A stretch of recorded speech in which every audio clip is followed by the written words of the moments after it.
200 years ago, a humble craftsman undertook restoration work on this magnificent manor house, and his son went on to carve out an infamous name for himself in English literature.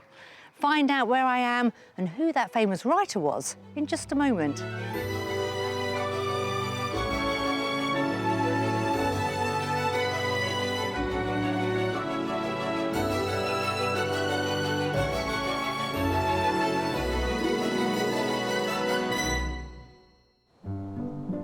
Today, a pair of active retirees are keen to leave the big smoke behind them and move to their dream country hideaway. Isn't that stunning? It really is lovely. Especially on a beautiful sunny day like today. But it's not just great views and good weather that gets our house hunters excited. Cook up a storm in here. Yeah, I'm liking that. I'm liking that. Today I'm in Dorset, and this is Athelhampton House and Gardens, built over 500 years ago. Now, early in the 19th century, a stonemason called Thomas Hardy helped with renovations here, and his son, also called Thomas, was so enamoured with this place that later on he used it as the backdrop to one of his poems, The Dame of Athelhall, where Hardy's heroine is drawn back here rather than run away with her lover. It certainly is an inspiring setting and one of many that this stunning county is home to. Dorset is located on the south coast of England between Hampshire and Devon and borders two other counties. Around half of the region is a designated area of outstanding natural beauty, where swathes of hills and valleys are dissected by winding country lanes and hedgerows that roll down towards the area's striking Jurassic coast, England's first World Heritage Site. In the centre of Dorset's coastline is the Isle of Portland, a limestone peninsula joined to the mainland by the 17-mile Chesil Beach. Portland has been quarried for its stone since the Roman period and used to construct famous buildings such as St Paul's Cathedral. Inland is Wimborne Minster, once home to the novelist Thomas Hardy, where a 12th century church towers over the town and shelters its historic chained library. Founded in 1686, the library's valuable books were secured in this way to keep them safe, yet still accessible to the public. So, with its gorgeous countryside and mix of architecture that ranges from beachside Regency villas to classic thatched cottages, Dorset really is a popular choice for life away from the city.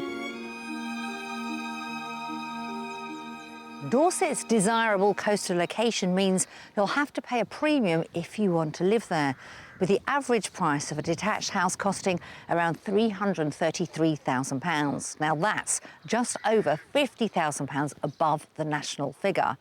Properties in the east of the county tend to be more expensive, with better access to the New Forest and London. But if you want your money to go just that little bit further, head westwards towards Shaftesbury and Dorchester. So what is it about this lovely county that has attracted today's buyers? Well, let's meet them and find out. Retired nurse Sarah and her retired chartered surveyor husband John were working abroad when their paths first crossed. We met in 1984 in Dubai. We lived out there until 1989 and been travelling ever since. We've lived in Saudi Arabia, Cape Town, back in UK several times. That's how our relationship started.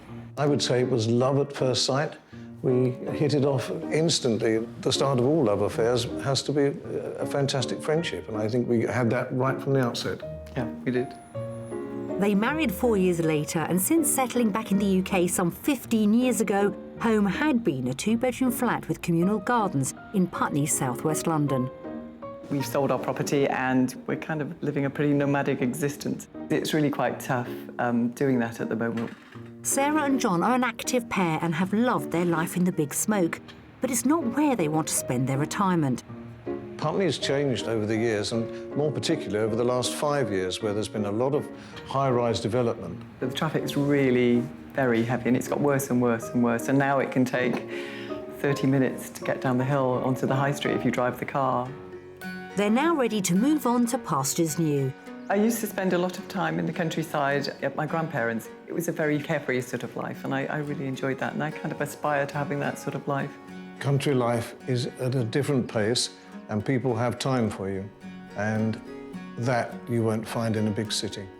After researching potential country spots for their new life, they've decided on Dorset. It's somewhere they visited and loved, that's not too far from family in London, Leicester and Wales, who they hope will come and visit. We've decided that we're going to move down to the coast and have a quieter, simpler life. John has 3 grown-up children and 3 grandchildren from a previous relationship, and both he and Sarah are looking forward to getting to know the country with them. We're really excited about finding places to take John's children and grandchildren. That's really important to us. We love the coast and we understand there's a lot to do inland as well, so we're really looking forward to exploring Dorset. So with their flat already sold and a desire to be living in the country, the hunt is on to find the couple a new Dorset dwelling. Our life going forward is going to be quite different because we've only just stopped working, so it's a double whammy of being retired and living in a new place. But we're up for it.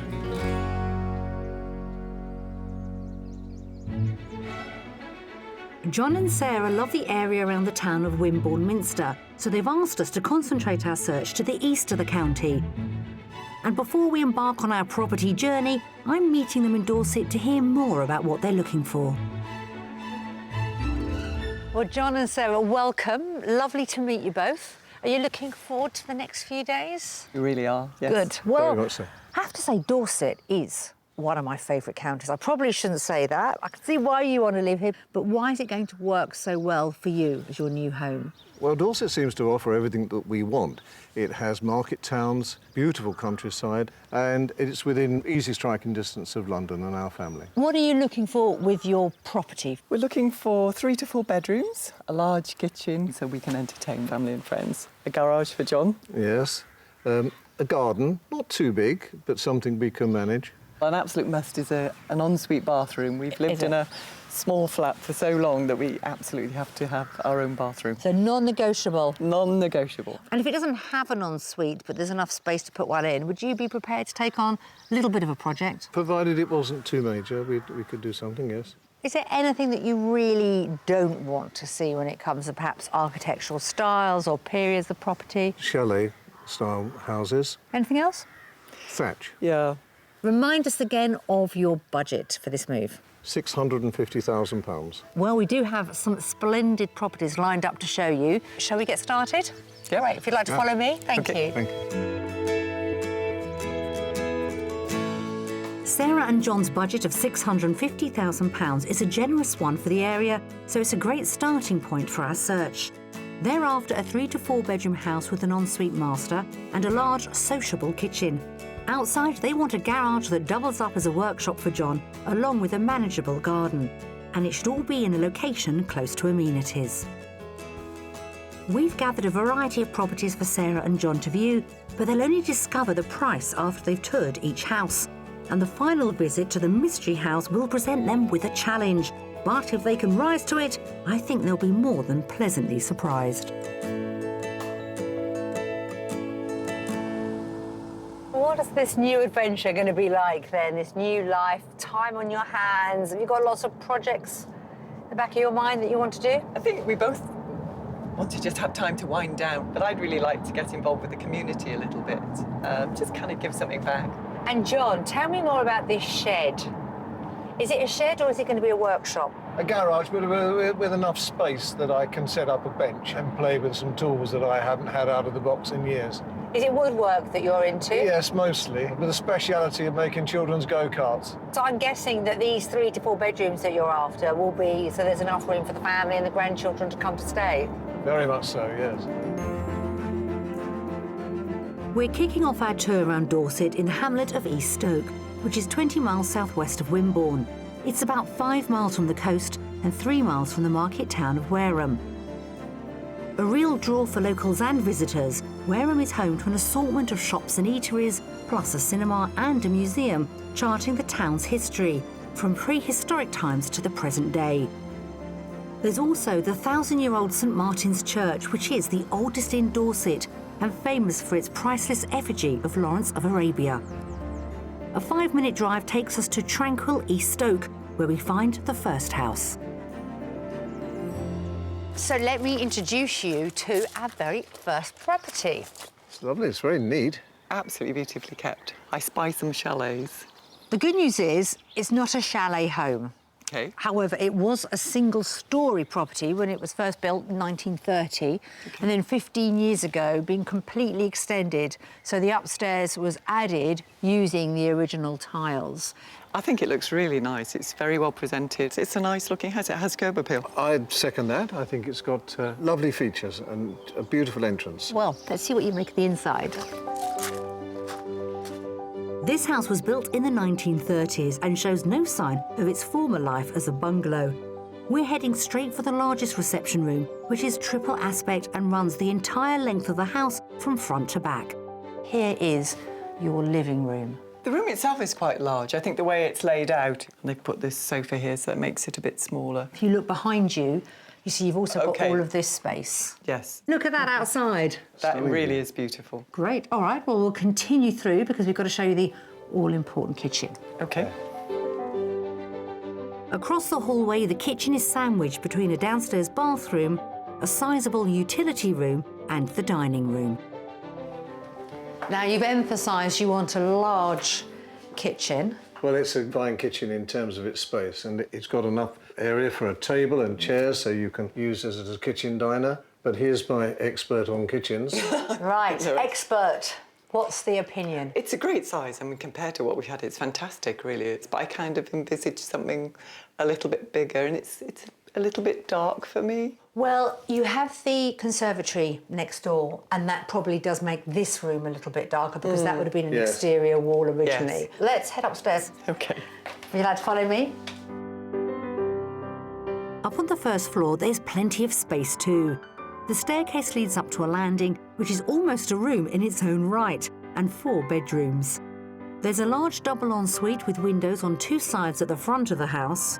Then, at the back, there's another dual aspect double, as well as a smaller bedroom or study. And lying directly above the sitting room is the largest of the bedrooms. This is the master, which has the ensuite. Now, size. Size-wise, it's good, but I do have a real problem with that. The Is chalet. that giving you the feeling of chalet? Yeah. The dormer window and the sloping roof. That's something that we really don't desire. Right. I've got one more thing to show you, which it might change your mind. Let's see how we get on. Okay. After sharing their garden in London, I'm sure our buyers will be delighted to see the grounds here. They extend to around 1/3 of an acre with pretty flower beds and mature trees.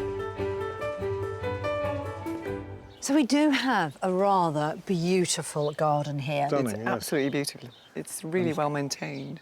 Now, John, I can see your eyes. Obviously, you're looking at me, but I can see really you're taken with the building behind me, aren't Yes. you?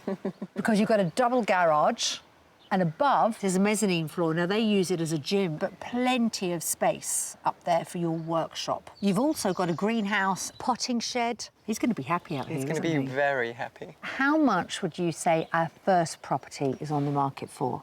I think about 580. OK. John? Yeah, I think a little more, about £595. This property's on the market for £565,000. Really? Yep. Have an explore on your own this time. I'll catch up with you when you're ready. Okay, Thank you. thanks. This really is a beautiful home. I know they've got some reservations about the chalet type upstairs, etc., but at that price in this part of Dorset, I think it's worth reconsidering myself. This detached house comes in at an unbelievable £85,000 under Sarah and John's budget. It provides them with a conservatory adjoining the kitchen that gives them a great space to entertain in. They get the number of bedrooms they're after, which is perfect for visiting family, plus an ensuite with the master and great workshop options for John. As we went through the property, I felt that the chalet style really is a problem for me. And I was a bit disappointed with the kitchen. The space was fantastic, but it was just a bit dark. The features of the house that I really liked were the garden. It's fantastic and just a really lovely, comfortable, relaxing garden to be in. Oh, wow. Oh, this is excellent. I can just see myself in here. A window and a bench. It's got everything. Well, the garage, if there is such a thing as a garageometer, would be right up there. A full 10 points there. Well done. Yes, that was really excellent. Have you seen enough? We have, yes, thank you. Yes, thank you. I know there's a few reservations, but hopefully a second viewing on your own softened a few of those concerns, I'm hoping. A little. Yeah? Well, only our first property. We've got more to show you, so shall we hit the road? Yep. Let's go.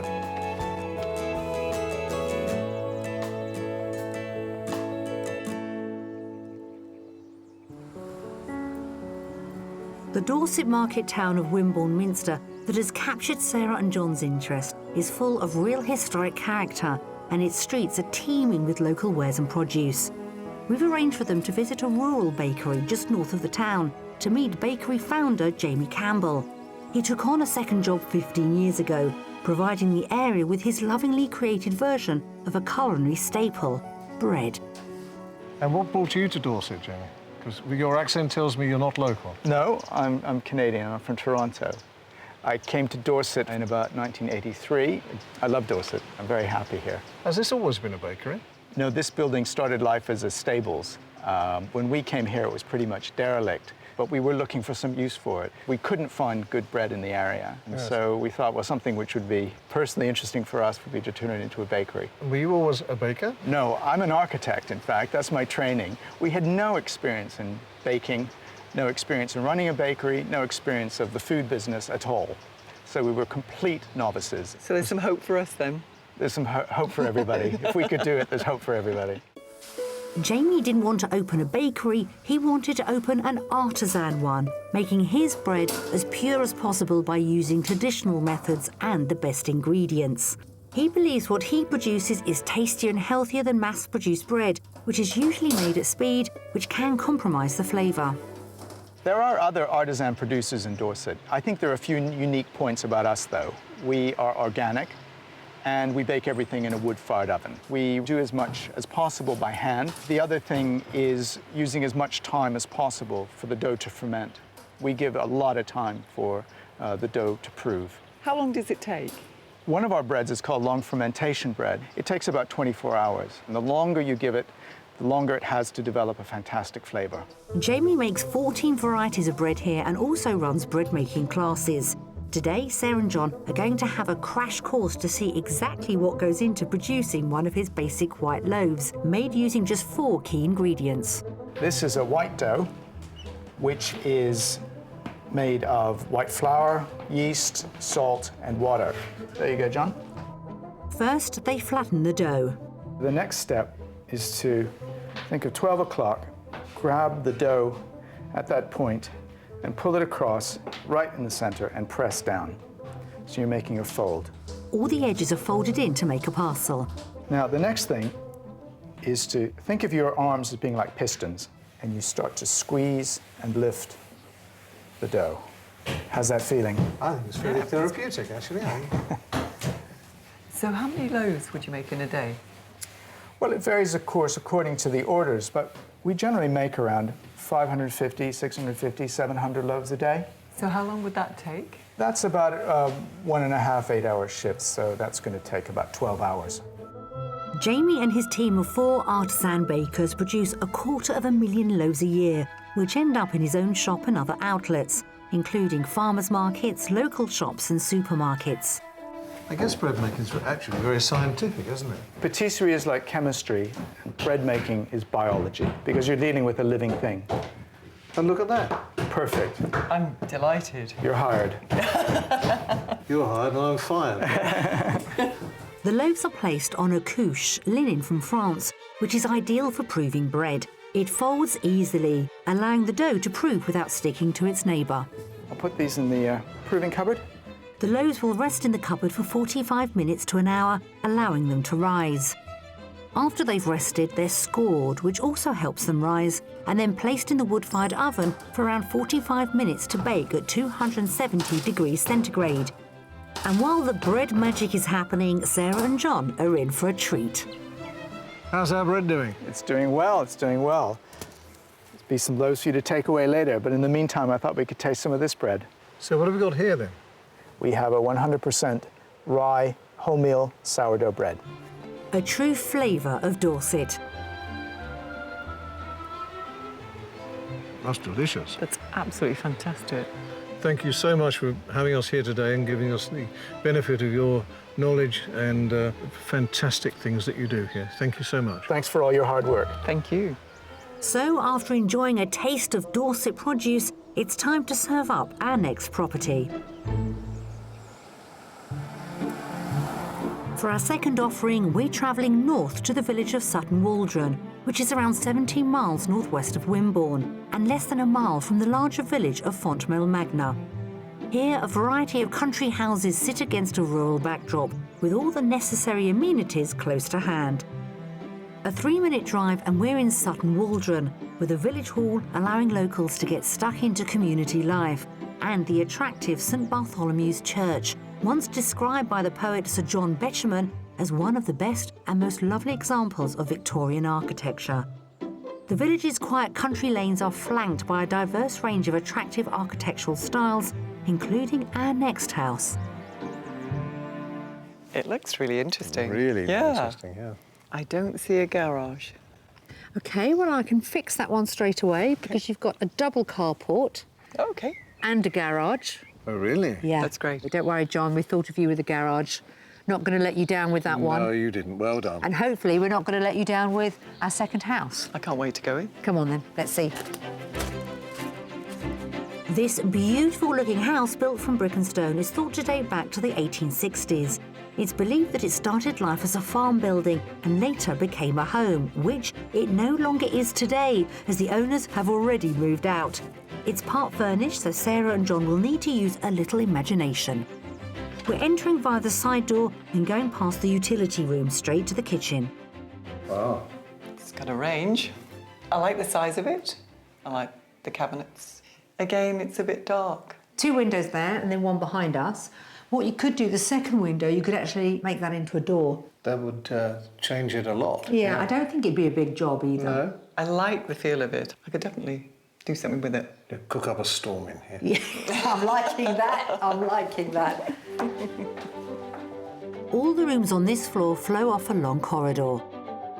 So the geography, you've got access outside, really large dining room there. Again, another reception room. They use that as a study, but it's really large.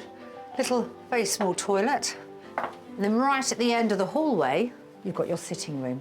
This is a nice ending to it. People are not going to pass through it. You have to come here for a reason. Yeah. And it's a lovely space. It's not massive. It's a bit small, but I can see us sitting here in the winter months, nice and cosy.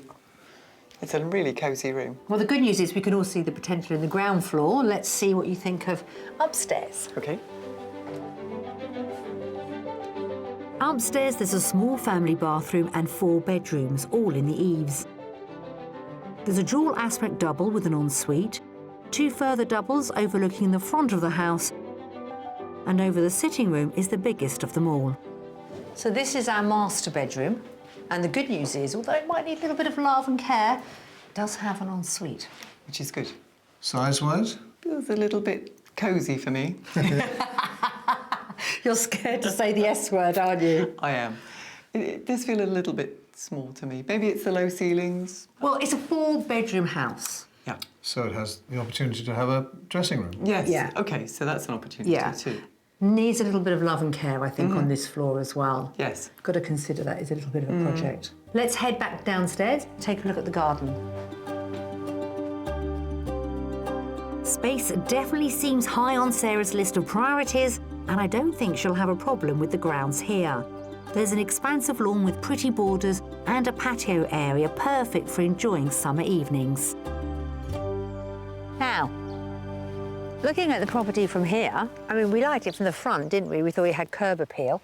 It's got garden appeal too. Fantastic. This is lovely. Absolutely beautiful. But let's see what we think about the price. How much do we think it's on the market for? I think we're probably looking around 550,000. OK, Sarah? 560? The asking price is £625,000. Wow. You do surprise me. Yes, that surprises me, but I suppose it has to do with location, and perhaps that's what the market can take in this part of the county. We've been honest, it does need a little bit of work. Yes, it does. You still have money in your budget, but it's up there, isn't it? Yeah. Well, take another look around. Well, I'll meet you out the front when you're ready. Okay. Thank you. Thank you. This 19th century farmhouse is full of character and would still manage to leave our buyers with £25,000 change from their budget, which is good news as there's the opportunity here for them to bring the house into the 21st century and put their stamp on it. It's got a good-sized kitchen with the option to let more light in, just the number of bedrooms they want, including not one but two en suites, and John gets his garage. My initial impression when we came along the lane was one of intrigue. It's got definite curb appeal, and I was quite excited by the prospect of getting to know this property.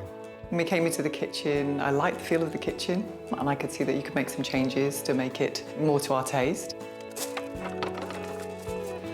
The garage has electricity, some light. Do you build? Would that work for you? Yes. As we progressed through the house, I then started to feel that it wasn't really living up to our expectations, and there was a lot more work to do than I think we want to do. The word project kept coming up, and I've been involved in projects all my working life, and I think this might be one project too far. So that's it. You've seen our properties today. You can relax now. Let's hit the road. Look forward to it.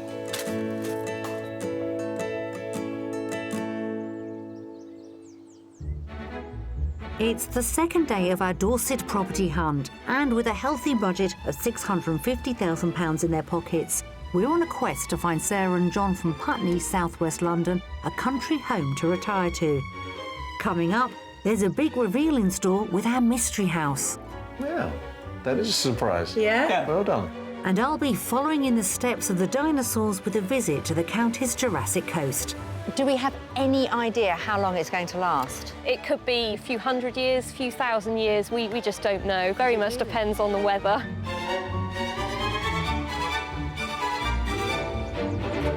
Yesterday, we showed John and Sarah two properties here in Dorset. The first, which is very close to the sea, was a 4-bedroom family home with a gorgeous garden. But the feedback we got was it was a little on the small side, especially from Sarah.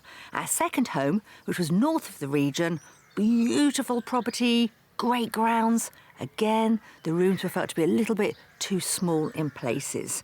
Today, well, it's mystery house time. The sun's shining. It's a beautiful day here in Dorset. I'm feeling quietly confident because this time we're going to take them further west. We're going to show them the house that, well, it does have one element they could struggle with, but the merits, hopefully, are going to outweigh that. Let's see how we get on. So we're driving to our mystery house. Have you given it any thought, what we might be taking you to see? We were discussing it this morning, weren't we? We're convinced it's going to be a thatch. And how would you feel if it was a thatch? I think you just have to keep an open mind about these things, you know, just have a look and... You do without mystery. Yeah. Oh, I think it's nice to look outside the box anyway, so I'm sure we're going to enjoy whatever it is you're going to show us. Well, we've got a little bit of a drive. Let's see how we get on.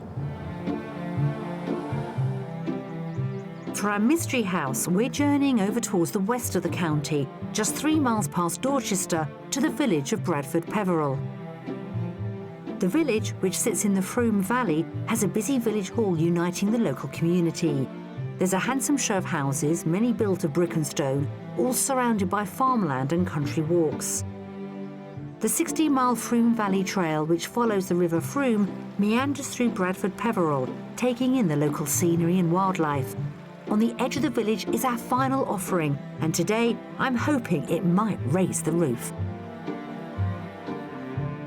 So here is our final property, the mystery house. And why is it the mystery property? Because it's a thatch. You guessed right when I asked you in the car. But what are we thinking? Because obviously you have reservations, and I understand those. It's a very pretty cottage. It is. Yeah. It looks is very really nice. chocolate It does box, look very isn't nice, it? yes. It was built in 1996, so relatively new.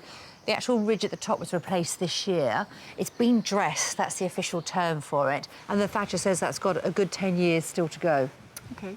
What's going through your minds? It's not kind of what I was hoping for. However, it does look very nice, and I'd just like to have a look inside to see what it's like. Oh, I think on that note we should. OK. Let's have a look. This charming cottage built from brick and flint may have youth on its side, but it's also got the character typical of a historic country pad. Once we cross the threshold, the Mystery House's thatched roof is all but forgotten. So do come on in, and let's start off with the kitchen. That's unexpected. It's nice and bright. Plenty of light. Lovely. Look at that window. Isn't that stunning? It really is lovely. Especially on a beautiful sunny day like today. Rather than have a dining table, they've decided to have a couple of sofas and a little table and use that as a coffee area. Right, that would easily take a dining Yeah, it small lends dining itself table. to Yes, a- we love It does, Dining doesn't table, it? doesn't it? Yeah. It does.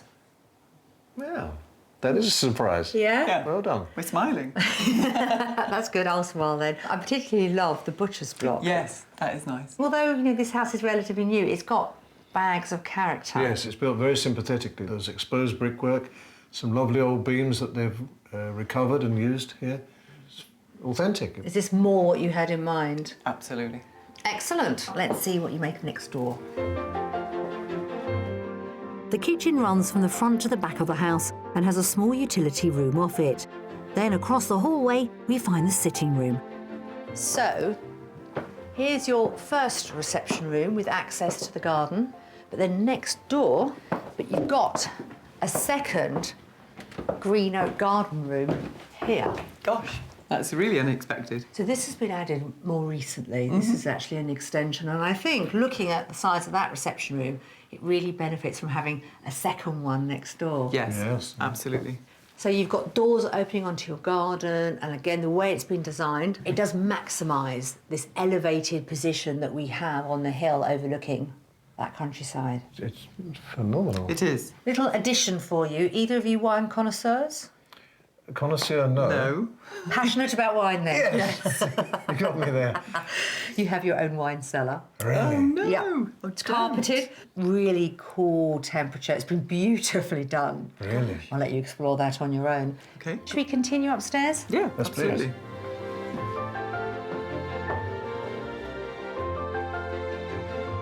The central stairway leads up to the first floor and 4 bedrooms, one in each corner of the house. There's a small double with a fitted wardrobe, another in use as a study, and there's a bright dual aspect room all served by a family bathroom.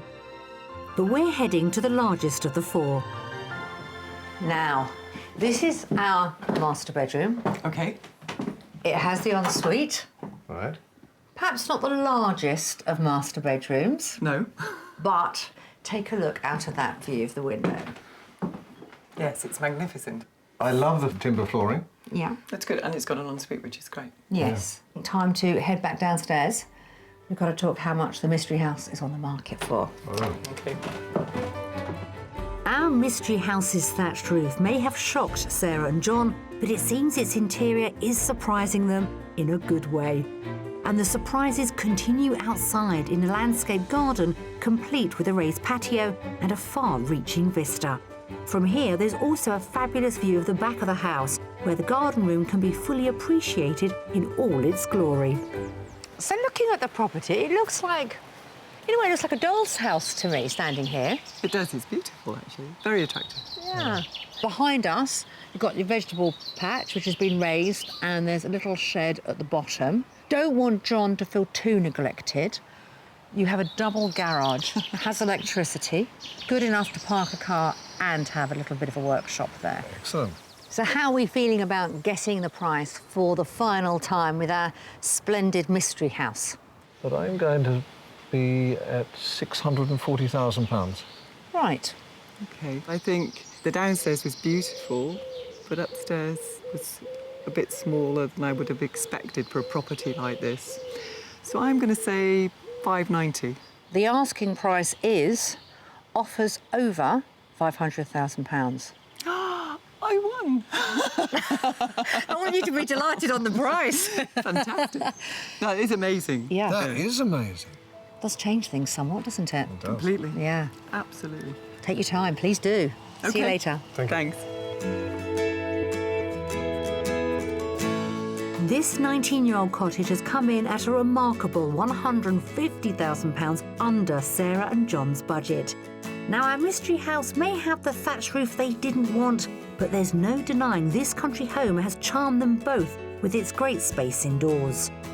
There's a delightful garden and, just what John ordered, a double garage with plenty of room for his workshop. Take a look in here. Look at that beautiful cellar. There's plenty of room in there. I think you get hundreds of bottles in here. Yeah, well, I think you would. Yeah. When I first saw this house, I was impressed. I liked the facade. It looked really good. It had curb appeal. This is nice and bright and airy. I mean, you could get a double bed in there easily. So, Oh, yeah. Yeah, that would be okay. It'd be a bit tight, but it would be okay. When we heard the price of the property, it was quite a shock. I really didn't expect it to be £500,000. It does make you look at it a little bit differently, but I think it's something that we would have to think about. Right, you've seen all our properties now, and of course the Mystery House was a little bit of a curveball with that price. It certainly was. In a good way, so I think we should go somewhere, have a seat, have a chat, find out what your next move's going to be. Okay.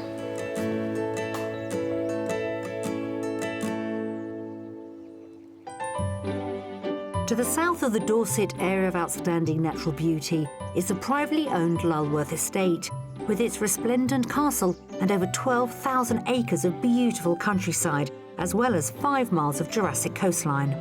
Enjoyed by around 500,000 visitors a year, the estate's land and seascapes give a great economic boost to the area. I've come to meet Kirsten Light, who's one of the estate rangers. Kirsten, what does an estate ranger actually have to do? Our role really includes environmental land management, so the landscape that you see around you, rights of way, so all the footpaths, gate styles, signs. We run an education service down at the Heritage Centre where we teach lots of geography school trips. Also monitoring the wildlife on the landscape, so a real mixture of jobs. This really is the most beautiful spot, isn't it? It is absolutely lovely. We've got Durdle Door Arch in front of us there, big iconic arch. I can see the door, but what does durdle actually mean? Durdle means pierced or through, and the door is the arch. It's an old Anglo-Saxon name. And we talk about the Jurassic coast. I have visions of a rather famous film. What does Jurassic actually mean? Yeah, so Jurassic is a period of time, and we have rocks on the Jurassic coast that date back to that time period. So roughly between 150 and 147 million years. This amazing feat of nature was formed around 10,000 years ago during the last ice age. As the ice melted and the sea levels rose, the coastline and rocks eroded. Over time, this continued, creating caves and spectacular rock formations, such as Durdle Door. And what about the actual rocks that we can see poking through from the sea itself? Yeah, so again, remnants of obviously the coastline, so where the coastline used to be before the sea broke its way through. The first one's called the Bull. Then we've got the Blind Cow, which you can just see white water crashing over, and the cow, and the calf is the last one in line with Bat's Head. It all looks pretty awe-inspiring from up here, but I want to take a closer look. The steps leading down to the beach have also borne the brunt of the weather and footfall and started to erode, so these new ones were recently completed. We can see Durdle Door right behind us now in all its magnificence. Is that limestone? Is that chalk? So it's limestone, so the arch is Portland limestone. We also have Purbeck limestone, where you can see these stripy layers here. It's very decorative building material. A lot of our buildings in surrounding villages are made of Purbeck limestone. Do we have any idea how long it's going to last? It could be a few hundred years, a few thousand years. We just don't know. Very much depends on the weather. Well, here we are on the coastline.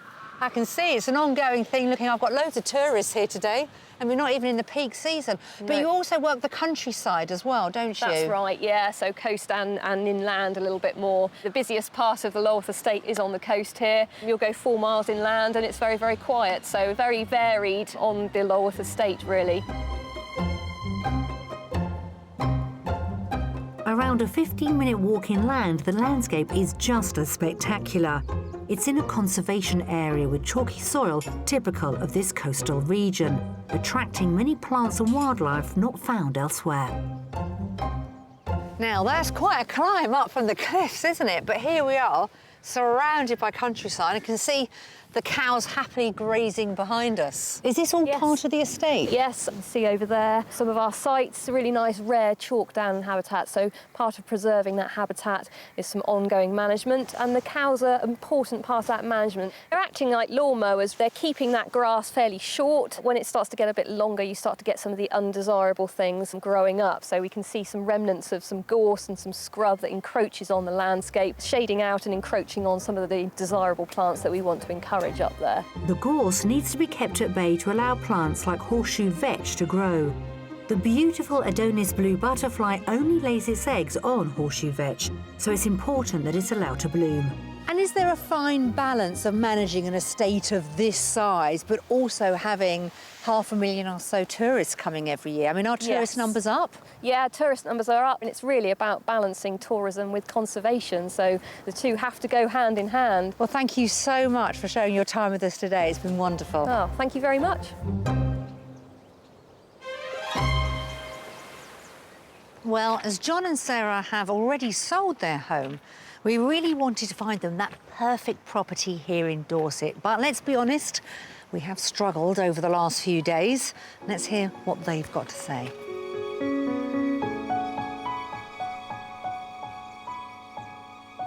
I wonder whether we've managed to find you a new home here in Dorset. I wonder how close we've got. Probably property 3 was the nearest to it. We liked the downstairs of the property. It was really nice. The views were just to die for. So I think property 3 would be our favourite. Yes, very much so. The price of the property was fantastic at 500,000. However, I don't know how you could make that any better upstairs without major refurbishment, and that's really not what we want to get into. No, fair enough. What do you think you've learned or you can take away from this whole experience?